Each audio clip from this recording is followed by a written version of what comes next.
இன்றைக்கி என்ன ரெசிபின்னு பார்த்தீங்கன்னா பன்னீர் ஃப்ரைட் ரைஸ் தான் பண்ணியிருக்கேன். ஸோ இதுக்கு ஃபஸ்ட்டு நான் வந்து ரெட் சில்லி பவுடர் வந்து 1 ஸ்பூன், சால்ட், தண்ணி இது மூணுத்தையும் மிக்ஸ் பண்ணிவிட்டு குட்டியாக கட் பண்ணி வச்சுருக்க பன்னீரை வந்து டிப் பண்ணி தனியாக ஒரு பேனில் கொஞ்சமாக ஆயில் விட்டு எல்லாத்தையும் ஃப்ரை பண்ணி தனியாக எடுத்து வச்சுருக்கேன்.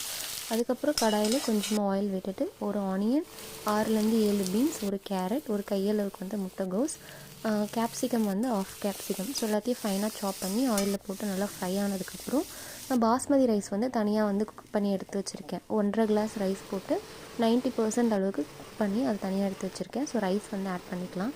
ஸோ ரைஸ் ஆட் பண்ணதுக்கப்புறம் 1 ஸ்பூன் அளவுக்கு பெப்பர் பவுடர், 1 ஸ்பூன் அளவுக்கு வந்து tomato sauce, 1 spoon soya sauce, ஒரு 1/4 ஸ்பூன் அளவுக்கு வந்து ரெட் சில்லி பவுடர், ஸோ இது எல்லாத்தையும் ஆட் பண்ணிவிட்டு நல்லா மிக்ஸ் பண்ணிக்கலாம். ஸோ மிக்ஸ் ஆனதுக்கப்புறம் ஃப்ரை பண்ணி வச்சுருக்க பன்னீரையும் ஆட் பண்ணிக்கலாம். ஸோ ஆட் பண்ணதுக்கப்புறம் ஹை ஃப்ளேமில் எல்லாத்தையும் நல்லா ஃப்ரை பண்ணி நீங்கள் எடுத்திங்கன்னா உங்களுக்கு டேஸ்டியான பன்னீர் ஃப்ரைட் ரைஸ் வந்து ரெடி. ஸோ கண்டிப்பாக ட்ரை பண்ணி பாருங்கள்.